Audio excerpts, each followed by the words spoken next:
Last time I had done till question number 35. 35. I'll start from 38 today, and we'll try to complete the objective as well as subjective sum questions I'll be doing. So question number 38 was given. A particle is projected vertically from the surface of the earth with a kinetic energy equal to half of this. We had done last time. Kinetic energy is half of the minimum value needed to escape. Yes, sir. The same sum we had done it last time, and H came up to be R. Remember, H came up to be R only. So this was done last time. Kinetic energy is half of the kinetic energy, so escape velocity will become root 2 times. So it's done. Was question number 39 also done?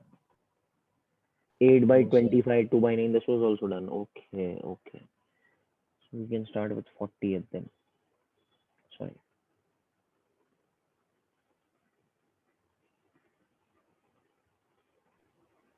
Yeah, now this is important. ध्यान देना है इसको solve कैसे करते हैं. इसका standard result भी है, but before doing that I will be doing the objective part.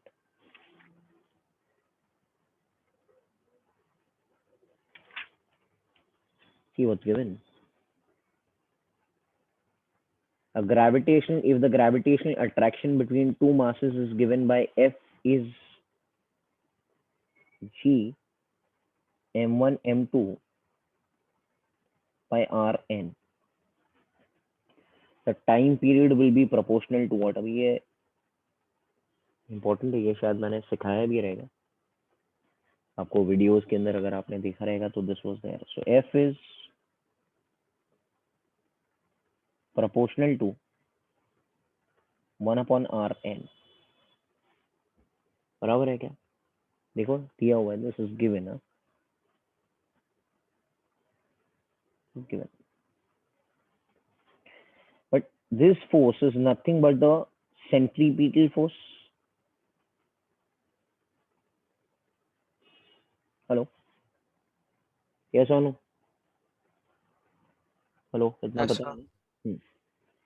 So v square, ये m तो constant है, so can I say v square will be proportional, m constant है, v square will be proportional to r upon r raised to 1 upon r raised to n. V square will be proportional to r raised to 1 minus n. So v will be proportional to r raised to 1 minus n upon 2. ये method है, यही method से solve करना है, यही method से solve करना है. अच्छा, time period you know is 2 pi r by v, distance upon time, distance upon speed. So in one complete revolution, it is completing a distance of 2 pi r, and velocity is v. But what is time period proportional to r ऊपर and v नीचे? So time is proportional to r ऊपर r raised to 1, and v is proportional to this, na? R raised to 1 minus n divided by 2. So time will be proportional to r raised to 1 minus 1 minus n divided by 2. Hello? Yes or no? Yes, sir. Time period will be proportional to r raised to n plus 1 divided by 2. ये हो जाएगा. Or I can also write this as t square is proportional to r raised to n plus 1. Clear है ना? Hello? n plus 1 divided by 2 ही रहेगा, n plus 1 divided by 2 रहेगा. Clear है ना? अच्छा, यहाँ पर ये सब चीजें करने की जरूरत नहीं थी. हमको पता है कि realistic formula f is proportional to what sir? Hello? R square. So t square is proportional to what sir? r cube. Hello? तो इसका मतलब अगर ये n पकड़ लिया हमने, तो ये क्या रहेगा? n plus 1 है ना? हेलो? Yes, sir. तो अगर ये n है तो ये n+1 है, तो ये चीज अगर ध्यान में रखते हैं तो हमारे को एक जनरल फॉर्मूला मिल जाएगा which we have derived by this formula only. ये जो स्टेप्स किया है उसी के जरिए हमने T square is proportional to R cube prove किया। So it is r raise to n+1 divided by 2, मतलब f is inverse to r raise to n, so T square is proportional to r raise to n+1। ये एक standard trick है जो हम लोग याद रख सकते हैं।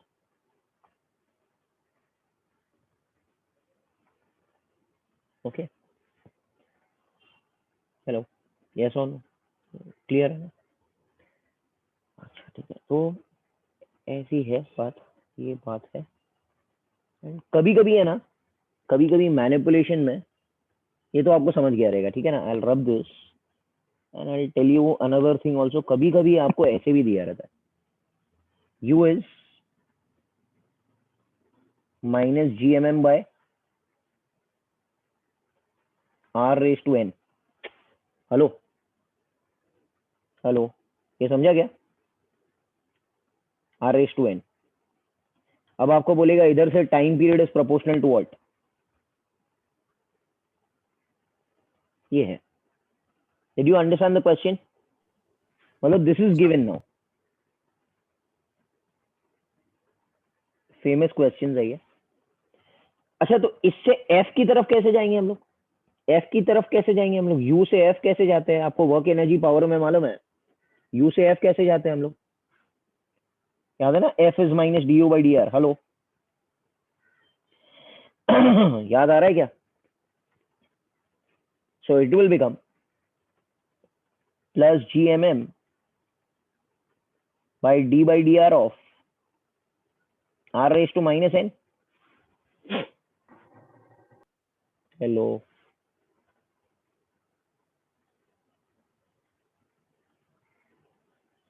भी nx n माइनस वन ना? हेलो, यस और no? n x n minus one, clear है क्या ये? Hello, nx n minus one, yes और नो? बाबा बोलो। So f will be proportional to what? Yeah. That means इसको ऐसे लिख सकता हूं मैं,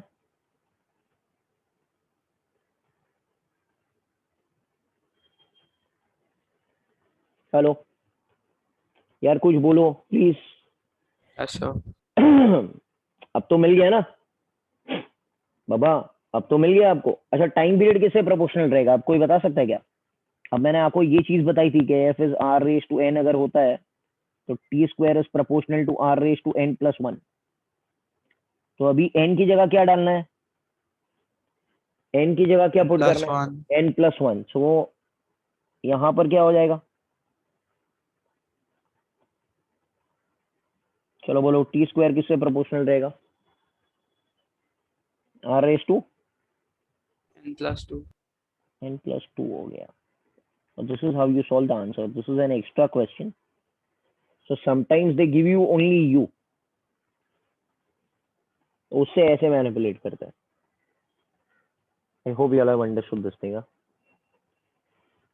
तो कभी भी एग्जाम में आता है तो ये दो सम ऐसे आते हैं and this is explained in your last part of your core concepts में दिया हुआ है। I have explained this in the videos also which I send on Friday.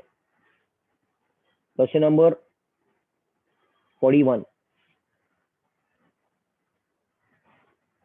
a planet is revolving around the sun in elliptical orbit if v is the velocity when its position vector from the sun is r, the aerial velocity of the planet। किसी को याद है? ये video में हमने किया है। Areal velocity का मतलब होता है dA by dt। Hello, does anyone know the formula? L by two m. Perfect, L by 2m। L is mvr ना, फॉर अ रिवॉल्विंग पार्टिकल। ये हो जाएगा vr by 2। गेटिंग है ना? Hello, and you know this has to be what, a constant. Why it is a constant? Can anyone give me the answer why it is a constant? Because L and M both are constants. Why is L a constant? Why is L a constant? Because theta is 0. नहीं, So external torque is 0. Torque is zero. हाँ, tau is zero, theta नहीं. Hello, tau is zero. ये देखो, ये सन है. Can I से suppose planet इधर है, तो ये अगर मैं बोलूं कि ये फोर्स है ना हमारा, और रेडियस वेक्टर भी इधर ही है, तो what is R bar cross F bar? Hello, कितना आएगा यार? जीरो आएगा ना, because formula is R F sine theta ना. ये ये हो गया. तो रियलिस्टिक आंसर में टॉर्क जीरो है. हेलो, व्हाट इज टॉर्क का एक्चुअल फॉर्मूला?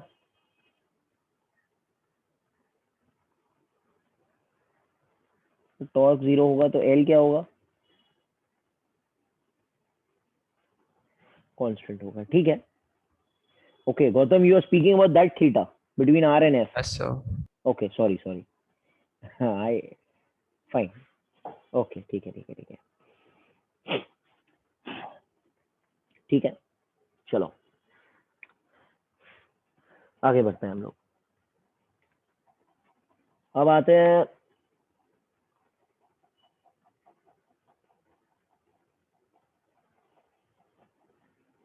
ये क्या हो रहा है यार? Subjective questions. Then only till typed only till this much only. ये क्या हो रहा है?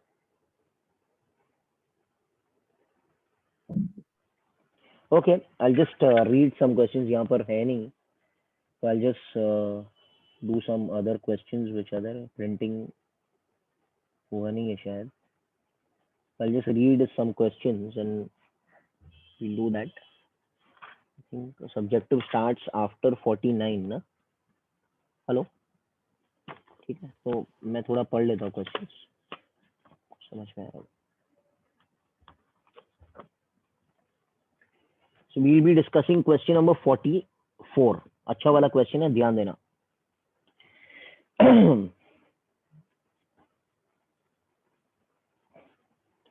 What impulse is needed to be given to a body of mass m released from the surface of the earth along a straight tunnel passing through the center of the earth to bring it at rest? ध्यान देना, यहाँ पर क्या बोल रहा है ये? अर्थ के यहां से आपने एक टनल बना दिया. हेलो, दिख रहा है ना आपको? Yes, sir. यहां से यू लीव अ बॉल. ये आपने एक टनल बनाया ऐसे.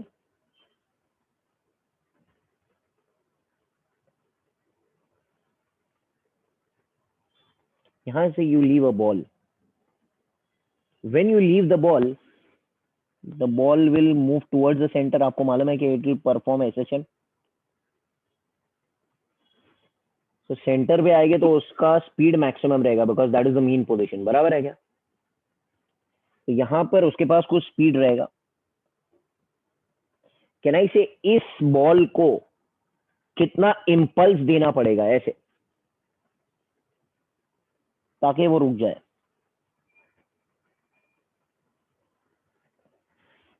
Are you getting it? Are you understanding है? सो नो सर, क्लियर है ना? Yes, sir. तो अब हम ये क्वेश्चन के बारे में देखते हैं क्या बोल रही है. ओके, देखो एकदम आसान है. I just discuss that thing. कोई बता सकता है यहाँ पर उसका पोटेंशियल एनर्जी कितनी है? हेलो, क्लियर है ना? एंड कैन आई से it is left from rest, तो उसका काइनेटिक एनर्जी जीरो रहेगा. अच्छा, इस पॉइंट पर उसका पोटेंशियल एनर्जी कितनी है? चलो कोई बताएगा? अर्थ का shape is a solid sphere. potential energy will be mass into potential at that point. What is Minus potential at three. this? हाँ into the mass. हाँ हेलो, मालूम है ना सबको? तो ये फॉर्मूला पता है ना? Potential into mass is potential energy. अरे भाई करेक्ट है ना? Yes, sir. हाँ ये ध्यान में रखना भाई. तो ये कितना हो जाएगा? -3/2 जी बड़ो एम छोटो एम बाय आर. एंड यहाँ पर काइनेटिक एनर्जी जो हो जाएगा वो हो जाएगा ½ mv². वी सेंटर का स्क्वायर. वी सी पकड़ते हैं उसको, या वी सी पकड़ते हैं, ठीक है ना, चलेगा. Now I know that total energy initial point and total energy final point has to be the same. तो इनिशियल में कितना है? A plus P minus G M M by R ही है. फाइनल में कितना हो गया? हाफ छोटो M into V C square -3/2 G बड़ो एम छोटो एम बाय आर. तो small M small M small M cancel, multiply the whole equation by 2. तो -2 G M by R is equal to V C square -3 G M by R. Hello, तो V C का value कितना हो जाएगा? जल्दी बोलो यार. Root GM by root G M by R हो गया. This is the velocity at the centre. हाँ बेटा. अच्छा, what is impulse equal to? आपको मालूम है इम्पल्स का फॉर्मूला क्या है? इम्पल्स का फॉर्मूला है, इम्पल्स मोमेंटम इक्वेशन क्या बोल रहे हैं? Hello, E. Initial momentum minus impulse is final momentum. बराबर है क्या? अच्छा, इनिशियल मोमेंटम कितना रहेगा? Mass into velocity at centre. उससे आ रहा है, मैंने उसको उल्टा इम्पल्स मारा और वो रुक गया. बराबर है क्या?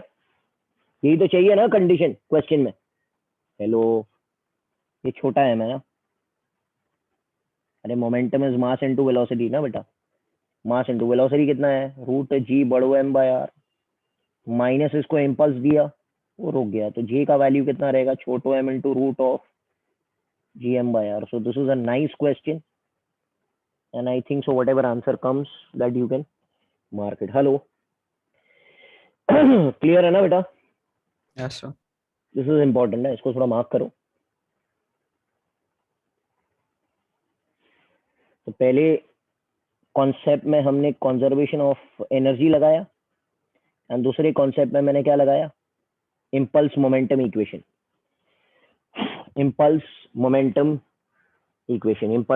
Equation I am applying. ठीक है ना? ध्यान रखना है आप लोग को.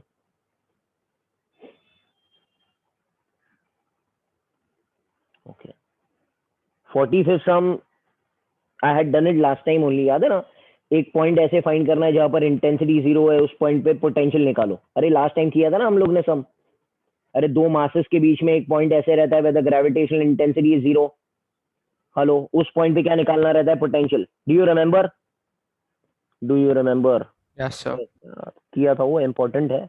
45th वाले को मार्क करना, but you all will do it. Okay.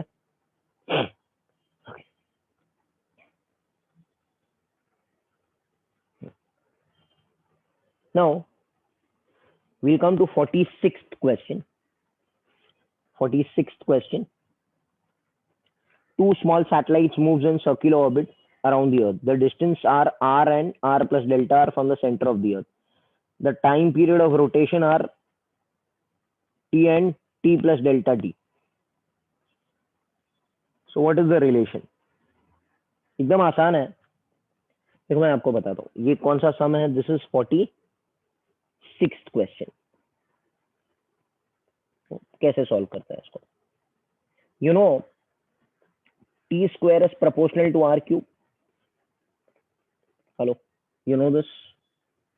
इतना पता है क्या? Yes, sir. तो can I say T will be proportional to what? 3/2. Yes और नो? हेलो. Yes, sir. अब मैं एक काम करता हूँ, लॉग लेता हूँ. तो L N T will be 3/2 times L N R. Hello, या log ले लो L, okay, rather than taking ln. Getting it or not? Hello, चलेगा Yes. क्या ये? अब इसका डेरिवेटिव लेते हैं, इसका डेरिवेटिव लेंगे तो क्या हो जाएगा?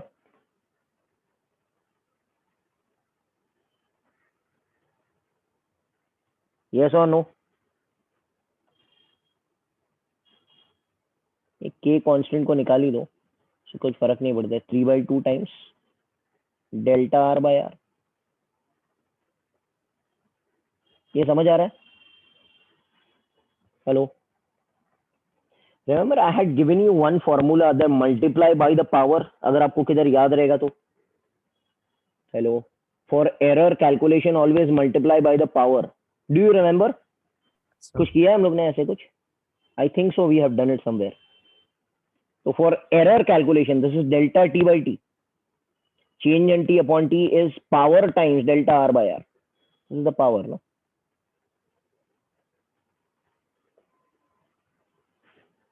Okay, so that will be the sum. मतलब अगर मैं आपको ऐसे बोलूं, सपोज इधर देखो, ये फॉर्मूला आपको मालूम है? अरे भाई, ये फॉर्मूला आपने सुना है क्या? yes, sir. ये टाइम पीरियड सिंपल पेंडुलम है. अगर मैं आपको बोलूं मुझे प्रोपोर्शनैलिटी लेंथ के साथ में चाहिए, तो ऐसे लिख सकता हूं मैं? यस और no?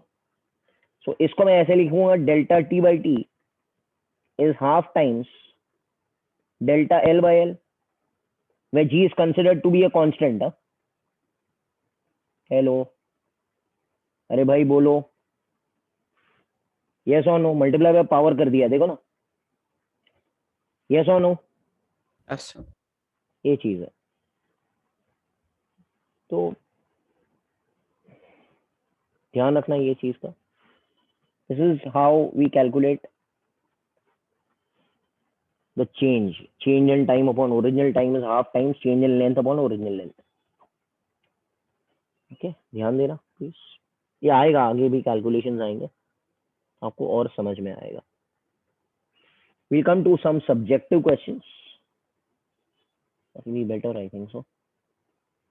Subjective questions, at least देखते हैं हम लोग कितना कर पाते हैं. टाइम तो अच्छा खासा टाइम है हमारे पास. अच्छा भाई, देखो, ये संडे को मीटिंग है, तो उसके अंदर I will be speaking about time management and everything. अच्छा मुझे एक बात बताओ, have you all ever heard about synchronous studies? पता है आपको सिंक्रो स्टडीज के बारे में, toggling studies? If you don't know then I will speak about that thing.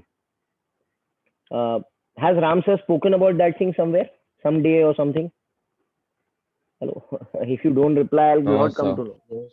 ठीक है, Yes, sir. तो ये चीज के बारे में हम लोग बात कर सकते हैं, because I should know that what you all know और what you all don't know. It should not be like that आपको आता ही है, मैं ऐसे ही लेक्चर दे रहा हूँ. तो पहली बात है सिंक्रोनस स्टडीज के पढ़ाई सिंक्रो कैसे करनी है, टॉगलिंग कैसे करनी है.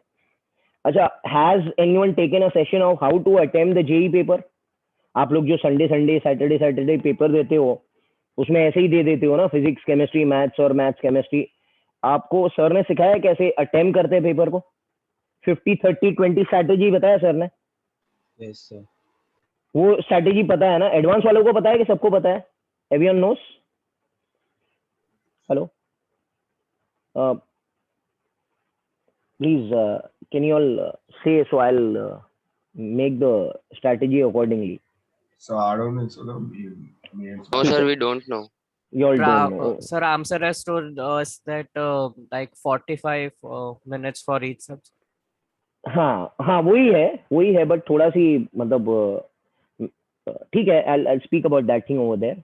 तो ठीक है, दो चीजों के बारे में बात करेंगे. ऐसे तो बहुत सारी चीजें हैं, बट सी मेजॉरिटी स्टार्टिंग में तो हमको पोर्शन पे ध्यान देना है. बाकी ये सब जो लेक्चरिंग है and everything is there, we'll be doing every Sunday, ताकि आपको थोड़ा 20% पुश हो जाए. Main thing is your portion only है भाई, यही सबसे ज्यादा इंपॉर्टेंट है. बट वो 20% हेल्प करेगा आपके मार्क्स खींचने में. तो वो हम लोग एवरी संडे या एक एक्स्ट्रा सेशन रख के I give you that thing which is there. ये संडे को हम लोग शुरू करते हैं, सब देखते हैं आगे क्या करेंगे. क्वेश्चन नंबर 1, सब्जेक्टिव क्वेश्चंस पे बात करेंगे. A particle of mass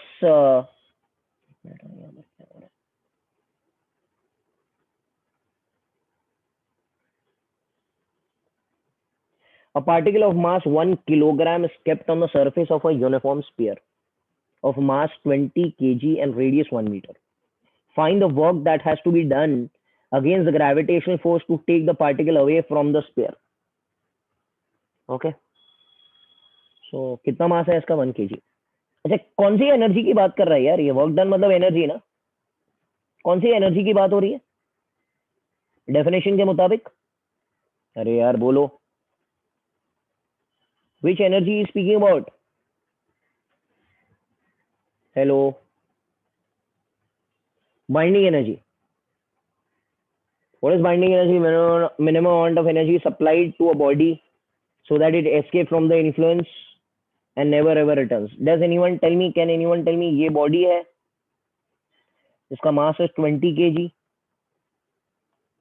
and radius is 1 meter. और यहाँ पर एक छोटा मास रखा है, दैट इज 1 kg, एंड उसको उठा के हमको इन्फिनिटी पे रख देना है. सो इसको कितना एनर्जी देना पड़ेगा? अच्छा, how much is the binding energy of this thing? How much is the total energy of this thing, this mass? अरे भाई बोलो. -gmm/. इतना. अच्छा, इक्वल एंड ऑपोजिट एनर्जी अगर इसका दे दे तो ये भाग जाएगा.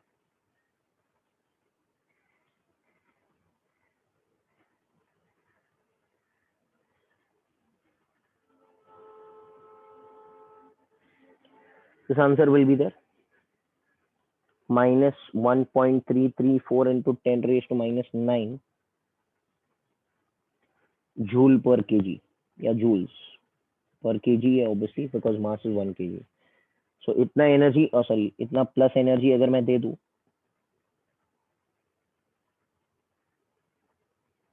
तो it will run away and never ever return. Never ever return. Okay, question number.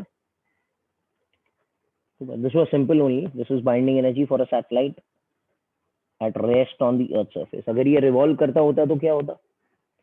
Can anyone tell me? अगर ये body revolve करता होता तो binding energy क्या होती है उसकी? gmm/2. 2r. R will be r plus h. So this is for a revolving satellite, but this is at rest only over here in the question. So we'll be using this only. The formulas आपको अच्छी तरीके से आना चाहिए, वरना अच्छा. Okay. What is the fractional decrease in value of free fall of gravity when it is lifted from the surface of the earth? Okay. So h is very less than r. कुछ formula याद आ रहा है gh का? When h is very smaller than r, gh is g 1 - 2h/r. h by r. ठीक है ना? ये when h is very less than r, ये सिनॉप्सिस में हमने पढ़ा है. जनरल फॉर्मूला हमको यूज नहीं करना है, ये तो दिया हुआ है. अच्छा, you need fractional decrease in value. Okay, fractional decrease in value मतलब क्या? अच्छा, इसको मैं ऐसे लिख सकता हूँ, G H is equal to G minus G 2h by r. Hello, yes और नो? यस और no? So G minus G H is the decrease, no? Will become 2h by r into g. So g minus gh upon g will be 2h by r. Okay. This whole thing is called as what? Fractional decrease, na? Hello. अरे Yes. भाई, change upon original ना? Change upon initial. इसको ही तो fraction बोलता है. इसको बोलते हैं फ्रैक्शनल चेंज. ने पढ़ा है ना स्कूल में तो. हेलो. और अगर फ्रैक्शनल चेंज परसेंटेज में चाहिए तो change upon original into 100. So what is the actual answer? 2h by r. Yes और नो? Yes. हेलो. अच्छा, आपको वही डेप्थ के सिलसिले में पूछेगा तो डेप्थ में तो व्हाट इज जीडी का फॉर्मूला?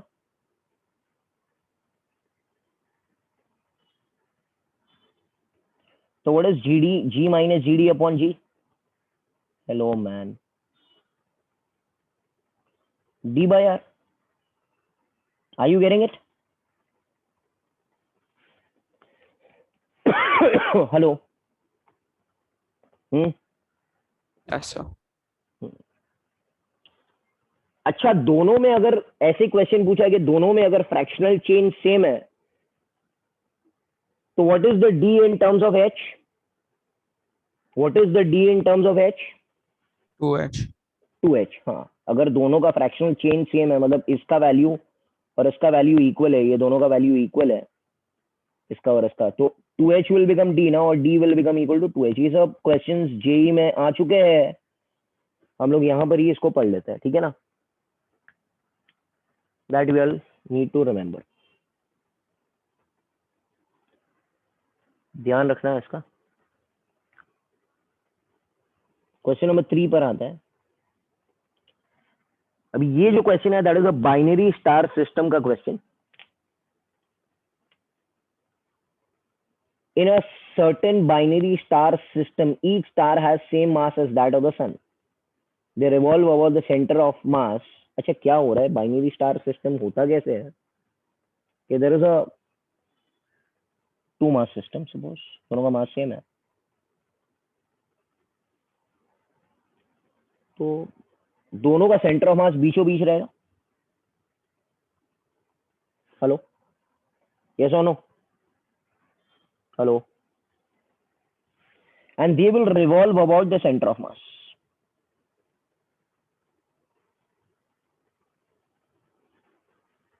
Yes. Clear है क्या? Hello. Yes, sir. The distance between them is same as the distance between the earth and the sun. तो ये डिस्टेंस को d पकड़ लेते हैं, तो ये डिस्टेंस पूरा d है. एक्चुअल बाइनरी, ये तो क्वेश्चन का है, ये तो क्वेश्चन की बात है. एक्चुअल बाइनरी स्टार के बारे में अगर मैं बात करूं,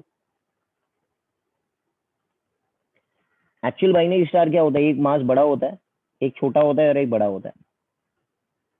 या अगर मैं बोलूं this is big, this is small, centre of mass किसके नजदीक होगा? Bigger mass. Bigger mass. Suppose centre of mass इधर है, तो ये अपने सेंटर ऑफ मास के अबाउट रिवॉल्व करेगा एट एवरी पॉइंट, एंड ये भी सेंटर ऑफ मास के अबाउट रिवॉल्व करेगा.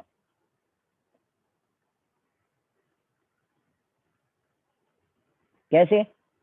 ये दोनों के बीच में डिस्टेंस ये रहेगा ये. तो अगर मैं बोलूं कि अगर ये बड़ा एम इधर आ गया, तो इसको इधर आना पड़ेगा. Are you getting it? Hello, दिख रहा है? समझ में आ रहा है क्या? ये ऐसे होता है. अगर ये इधर आया बड़ा एम, तो इसको इधर आना पड़ेगा. Are you getting it? Hello. Yes, sir. इस सिस्टम को बोलते हैं बाइनरी स्टार सिस्टम. मगर क्वेश्चन के मुताबिक दोनों का मास सेम है, तो सेंटर ऑफ मास बीचों बीच आ जाएगा, तो वो सर्कल एक ही बनेगा. Okay, this is I'll give you the page number of gravitation where it is explained in detail. एक मिनट, हाँ, just let me see the page number. You all can refer the page number so that when you refer it at home, एकदम आसानी से आपको समझ में आ जाएगा. Whole theory is given of binary star system. एक minute, हाँ, just wait.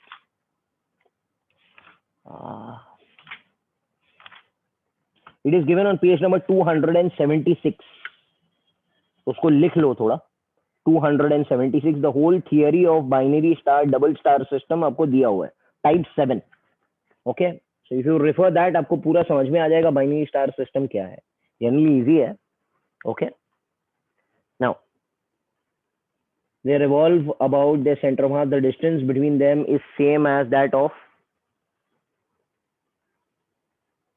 the earth. What is the period of revolution in years? What is the time period of revolution in years? Okay, listen to me now. मेरी बात सुनो. ये question के according में आते हैं. What is the gravitational force between them? GMM by R square. Hello, yes or no? Yeah, sure. ये are है, ये इसको डी को आर ही पकड़ लेते हैं ना। GMM by r square। अच्छा ठीक है, can I say this gravitational force will provide what, provide what, provide what, अरे यार बोलो, क्या प्रोवाइड करता है ये ग्रेविटेशनल फोर्स दोनों के बीच में? Centripetal force. What is the formula for centripetal force? mv square by r. mv square by r। what is r, what is the r in centripetal force stand for? Radius। Yes. But यहाँ पर radius in this question is r/2। हाँ बेटा, hello, सही है ना? अरे भाई clear है ना? Yes, sir.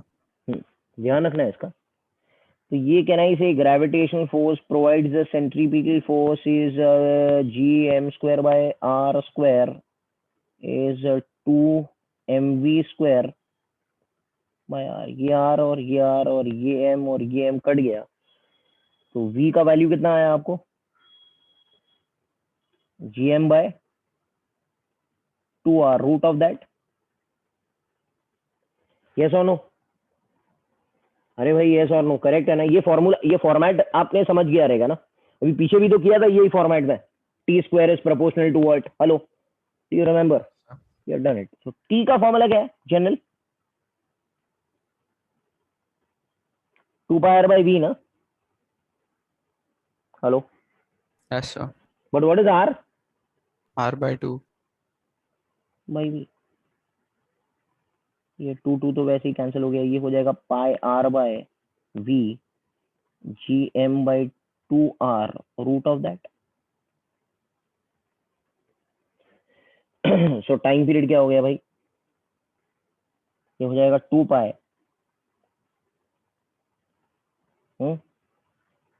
r⁻², नहीं 2π नहीं होगा ना, कितना होगा देखो जरा,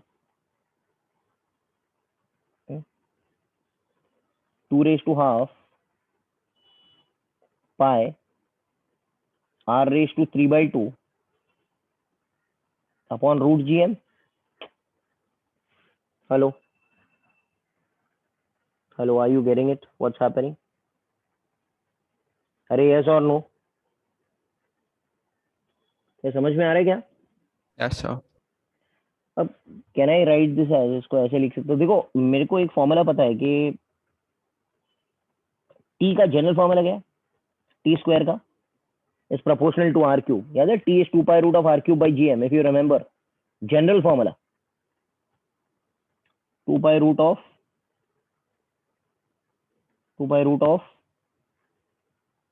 r³ by gm। Do you remember this thing? Hello, general है ना Yes, ये sir. तो। अच्छा, suppose r is the distance between the earth and the sun, ये सपोज ये this is the distance between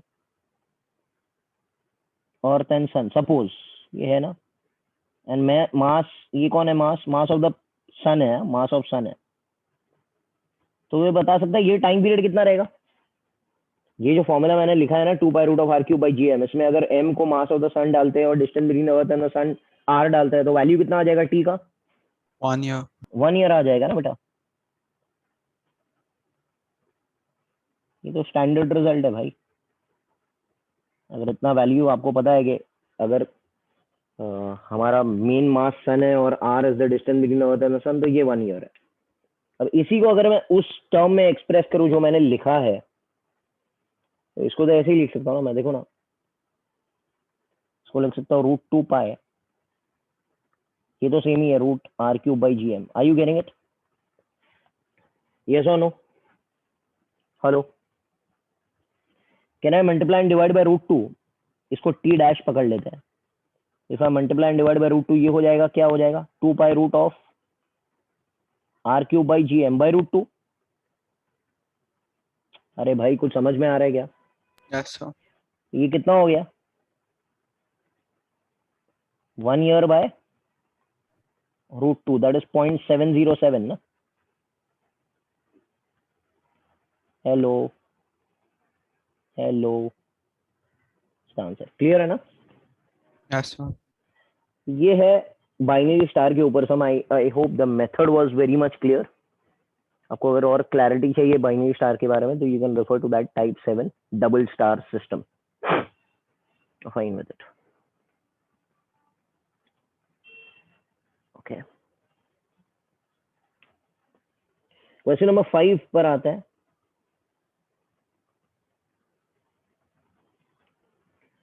A satellite is revolving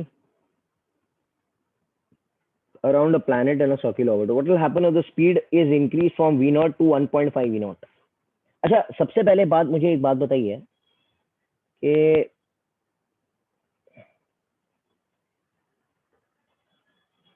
escape speed जो है वो कितना टाइम है? एस्केप स्पीड का फॉर्मूला क्या है? मालूम है ना? Hello hello, do you remember? Yes, sir. अच्छा, this is when is this escape speed applicable? When the body is on the Surface of the earth.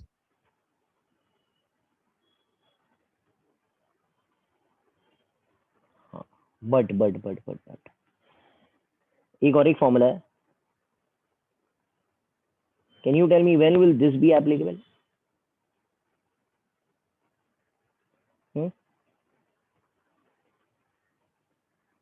क्या भाई? यस और नो? अरे भाई, छोटा आर की जगह बड़ा आर, बड़ा आर की जगह छोटा आर. यस और no? Yes, sir. When the body is at a height h, इतना स्पीड उसको मिल जाए, इतना स्पीड अगर उसको मिल जाए तो वो भाग जाएगा. अच्छा, what is the critical speed when the body is on the earth surface? यहाँ पे तो ऑर्बिटल स्पीड 0 है, बराबर है क्या? रुका हुआ है ना? यस और नो? अच्छा, इधर क्रिटिकल स्पीड कितनी होती है रिवॉल्विंग की? आपको मालूम है मैन? यस और नो? अरे भाई बोलो. Yes, sir. मतलब ये 1 है और ये √2 है, तो 1 तो है उसके पास.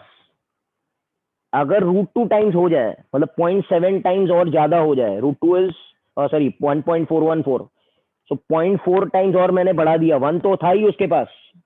आपको समझ में आ रहा है मैं क्या बोल रहा हूँ? अरे भाई देखो, मेरी बात सुनो. इधर इस सिनेरियो की बात कर रहा हूँ मैं. I am talking about this scenario. What is the scenario telling you that this is the earth? ये एक सैटेलाइट है जो घूम रहा है. कितने स्पीड से घूमेगा? vc. कितना होता है? Are you understanding? Hello. Yes, sir. अगर मैं इसको √2 gm/r कर दूं, तो भाग जाएगा. You getting it? उसके पास ऑलरेडी 1 मौजूद है. देखो, 1 gm/r मौजूद है उसके पास. 1 gm/r है उसके पास. अगर मैं उसको √2 टाइम्स gm/r करूं तो भाग जाएगा. Are you getting it? क्या कहना चाह रहा हूं यार मैं?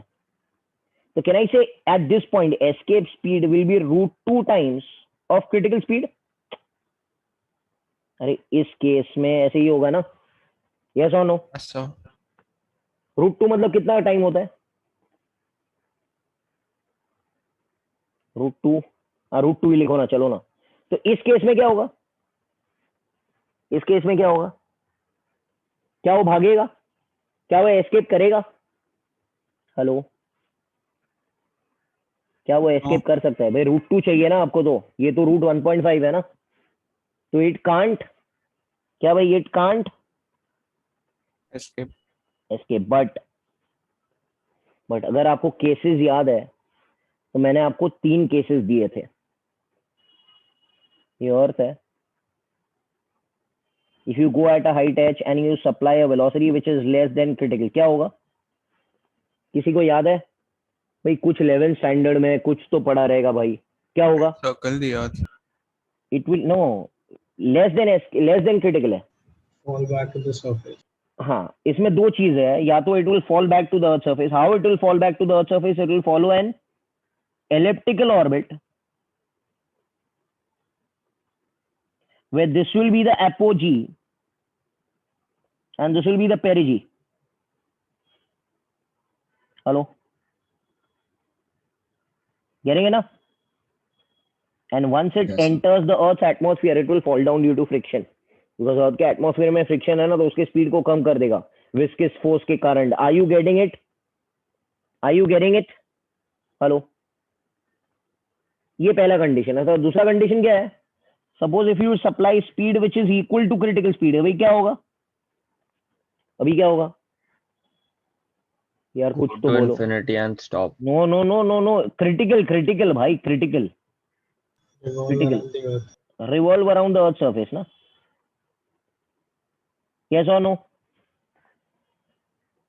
यस और नो? अच्छा, suppose if you supply speed which is less than escape but greater than critical. Escape से कम है, क्रिटिकल से ज्यादा है. क्या होगा? It will follow an elliptical orbit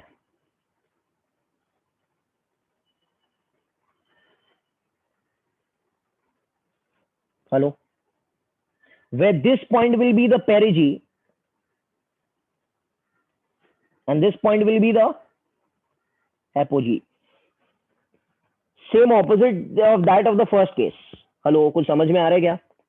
कुछ समझ में आ रहा है आप लोग को? Yes, sir. And last point जो है वो क्या बोल रहा है कि अगर वेलोसिटी इक्वल टू एस्केप है तो क्या होगा? It will go to infinity and what will I do? It will stop. और अगर पॉइंट है, और एक पॉइंट है भाई, it will if it the velocity is greater than escape speed तो क्या होगा? It will go to infinity and Move with constant move with some velocity. बराबर है क्या? And ये वेलोसिटी का शॉर्टकट भी मैंने आपको दिया है. इस केस में क्या होगा? बोलो, इस केस में क्या होने वाला है? Hello. It will go to infinity. हाँ, and have some move some velocity, move with some velocity, बराबर, constant velocity. Okay, so it will go to infinity and move with some velocity v dash. and v dash का formula अगर आपको याद है तो कौन सा फॉर्मूला है? किसको याद है शॉर्टकट? किसको V याद है? square minus V escape square. हाँ, v square minus v square.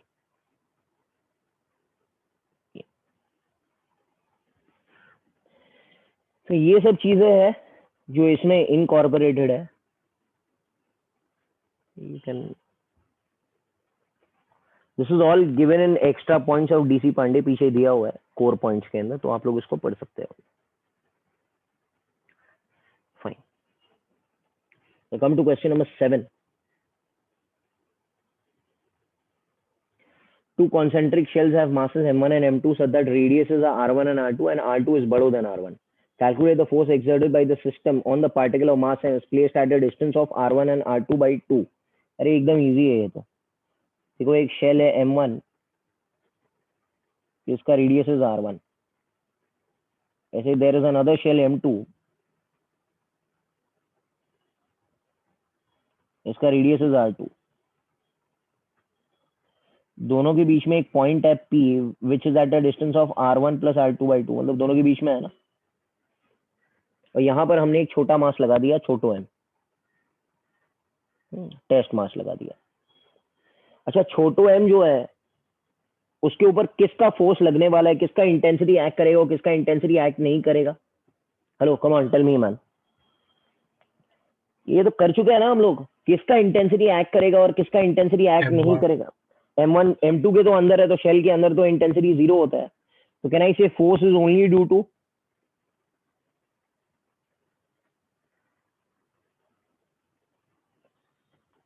क्या रहेगा? g m1 m by r1 plus r2 by 2 the whole square. Are you getting it? Hello. Yes, sir. ये तो इजी है यार. ओके, m2 के कारण कोई फोर्स नहीं है because it is inside the shell and it will diametrically cancel out each point. ठीक है, ये चीज है. बात करते हैं क्वेश्चन नंबर 8 की. ठीक है, और solve. Find the force of attraction on a particle of mass m placed at the center of a semicircular wire of length L and mass m. ये इंटीग्रेशन वाला क्वेश्चन है, हम लोग देखते हैं. तो there is a semi circular wire and छोटो m is placed at the centre and इसका मास m है और लेंथ l है.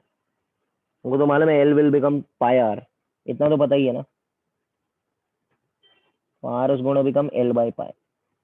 This is all standard things which we should know. Okay. अब क्या करना है? अब आपको मालूम है क्या, ये मास है, ये टेस्ट मास है हमारा. I will go to theta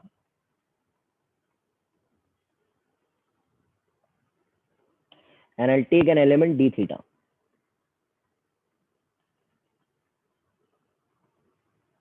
And इस टुकड़े का मास पकड़ लिया dm.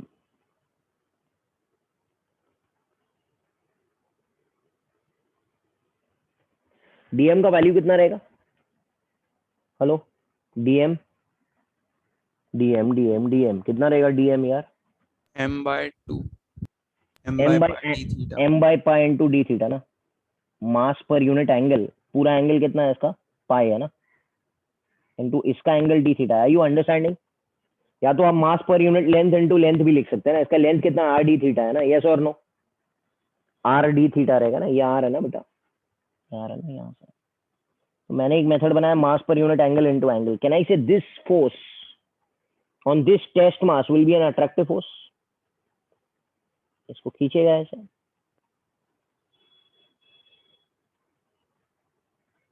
फोर्स df पकड़ता हूँ. क्लियर है? Hello, can anyone tell me what will be this df का वैल्यू? df कितना रहेगा यार? g m dm by r square. Do you agree with me? Hello hello. Yes, sir. अच्छा, df को हम लोग दो भाग में तोड़ देते हैं. ये कौन सा हो जाएगा? df. Cos theta. और ये कौन सा हो जाएगा? सही है क्या? अब मैं एक काम करता हूं, अब मैं दूसरी साइड पे भी वही थीटा और डी थीटा का गेम खेलता हूं. ठीक है, तो I go to theta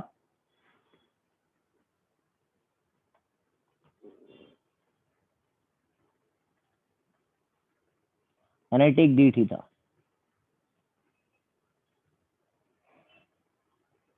Can I say इसके पास भी df रहेगा कि नहीं? Hello Yes, hello, sir. कौन सा df कैंसिल हो जाएगा? Cos. df cos थीटा इसका एंड इसका df sin थीटा ऐड करेगा.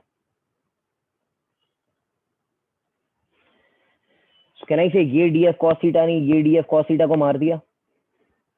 ऐसे ही हर एक पॉइंट का theta, if you go to 30 degree here और देयर, उसका df cos थीटा इसका df cos थीटा उड़ा देगा, df sin थीटा ऐड कर देगा. तो we can add only vectors in the same direction ना बेटा. हेलो, यही ऐड कर सकते हैं ना हम लोग. सो कैन आई से net force will be integration of df sin theta from 0 to pi.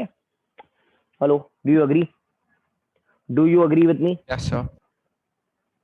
ये है, इसको प्रैक्टिस से ही आएगा, ये ऐसे तो आएगा नहीं देखने पर.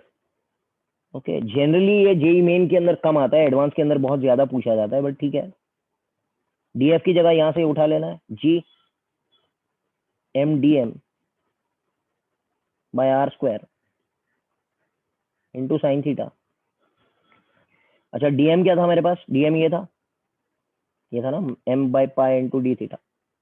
तो एफ नेट हो जाएगा G M by pi R square into sine theta D theta from 0 to pi. Hello, कुछ समझ में आ रहा है क्या? चलो, साइन थीटा का क्या होता है इंटीग्रेशन? हेलो, 2. ये 2 हो जाएगा, बराबर है क्या? ये हो जाएगा 2 GMM by pi R square. अच्छा, आर की जगह क्या लिखूंगा मैं? L square by pi square ना, ये क्या हो गया 2 GMM pi by L square. Hello hello hello hello hello, Yes, yes sir. और नो, ये चीज है। ऐसे आप लोगों को प्रैक्टिस करना पड़ेगा। देखो पूरा चैप्टर वीक नहीं है, कुछ आपके पार्ट जो वीक रह गए वो आपको आइडेंटिफाई करके उसको पॉलिश करना है। Some people think that I don't know the whole chapter of rotational motion, system of particle. ऐसे नहीं है बेटा, आपको आता है। You have to analyse your weakness कि भाई ये टाइप के सम्स मुझे नहीं आते, सेंटर ऑफ मास के सम्स मुझे नहीं आते, उसको ज्यादा जोर देना है। ओके, स्टूडेंट्स को क्या रहता है कि एक छोटा सी पार्ट नहीं आता ना, they think that the whole chapter is not known. ऐसे नहीं है। Okay, maybe 60% you know, 40% you don't know, and because of that 40% you think I don't know the whole chapter. So you need to identify your weaknesses कि ये type के सम मुझे practice करना है, ये टाइप के सम्स मुझे आते हैं। Okay fine.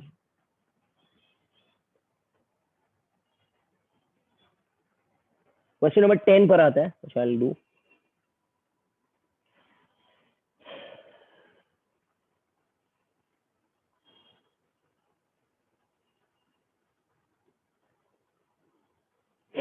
Two spheres, one of mass बड़ो m and radius r, and another sphere of mass कितना है 4m and radius 2r. The centers are separated by 12r. Find the distance from the center of the smaller sphere where the net gravitational field is 0. अरे एकदम easy है ये तो। देखो इधर, ये m और r है and center is separated by a distance of 12r, and ये जो है is this, wait some for a second, yes, एक मिनट। हाँ चलो ठीक है, ठीक है क्लिक कर लिया। ओके चलो फास्ट, ठीक है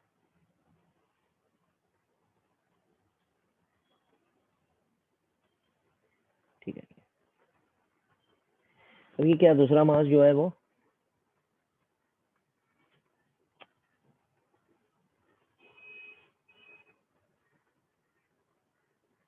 फोर एम, रेडियस उसका 2r है। आर यू गेटिंग इट ना?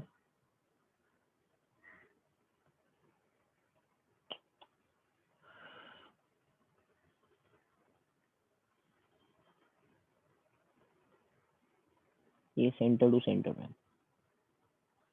सो C1 and this is C2. Do you agree? अच्छा, दोनों के बीच में ग्रेविटेशनल फील्ड 0 है। शॉर्टकट बताया था, एक पॉइंट ऐसा रहेगा where EG is 0. Does anyone know ये क्या रहेगा? X, तो ये कितना रहेगा? हेलो, व्हाट इज X का formula? P by root m2 by m1 plus 1. D is 12r. M2 किसको लेना है? M2 किसको लेना है? 4m. 4m. हाँ 4 है ना, दूसरा मास जिधर से X को मेजर नहीं किया जाता है। 4m by m plus 1, 3, 4r. So this will be 4r and this will be 8r. Hello hello hello hello, ये तो मिल गया ना?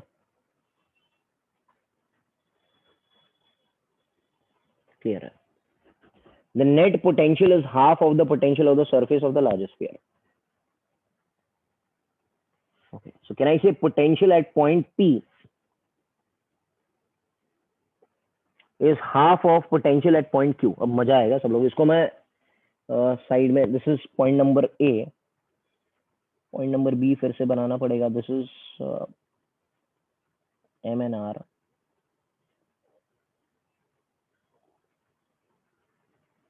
this is 4m 2r, this is 12r. ये पॉइंट, ये P है एंड ये सरफेस, ये पॉइंट Q पकड़ता है, इसको Q पकड़ता है और इसको P पकड़ता है। The net potential is half of net potential मतलब दोनों के कारण जो पोटेंशियल है पॉइंट पी पर is half of that of Q. So potential at point P, which is somewhere in between them, is half of potential at point Q. Getting it or not? Hello? Yes, sir. ये distance को x पकड़ता है, तो ये हो जाएगा 12r minus x. कोई बता सकता है what is the potential at point P? Potential का फॉर्मूला क्या है? Potential Minus GM by R. potential at point P will be due to two potentials, minus gm by x and minus gm by 12r minus x. Do you agree with me? Do you agree with me? Yes, sir. Asha, what will be potential at Q? It is on the surface of the bado wala sphere, that is minus gm by 2r on the surface of the sphere, and दूसरे वाले के कारण कितना रहेगा? Minus G M bye कितना are? 10 are ना? Hello यार, कुछ समझ में आ रहा है तो मैं आगे Yes, बढ़ता sir. हूँ. यस और नो? 10 आर है ना, यहाँ से डिस्टेंस 10 आर रहेगा ना. क्यू से मास एम का डिस्टेंस 10 आर है ना. एंड ये क्वेश्चन दिया हुआ, ये पॉइंट आपको दिया हुआ है, तो इसमें वीपी और वीक्यू मैं पुट कर दूंगा. तो that is VP will become minus G M by X minus 4gm by 12r minus x will become equal to vq divided by 2. vq divided by तो कितना हो जाएगा? माइनस 4gm by 2r है ना ये, तो बाई 2 है तो 4r लिख सकता हूँ. Hello, Yes, sir. do you agree with me? Do you agree with me? I have plugged in everything. Substitute Vp and Vq in equation 1. Equation 1 पकड़ लेते हैं ना इसको. हेलो यार, बोलो ना. क्लियर है? यस और no? Yes, sir. Minus sine उड़ा देते हैं, तो 1 by X minus 4 by plus 4 by 12r minus X is equal to 1 by R plus 1 by 20r. Hello, सही लिख रहा हूँ ना? तो Yes, यहाँ sir. से x का वैल्यू आपको मिल जाएगा in terms of r. So this is how you solve for potential. Potential का फॉर्मूला क्या है? Minus G M by distance. So potential at point P will be minus gm by x minus gm 4m by 12r minus x, and potential at Q will be minus gm by distance accordingly, that only. So this is all for today. That is, we have solved a lot of sums. यहाँ तक तो आप complete कर लेना. आपको चाहिए तो पूरे सम्स कंप्लीट कर लेना, because there are total 17 questions only. Friday को कुछ काम बाकी रखना पड़ेगा. So I will be doing other 7-8 questions on Friday. Thank you. Take care. Bye. Bye, sir. Thank you. I see that. Yes, sir. Bye. Thank you. Thank you.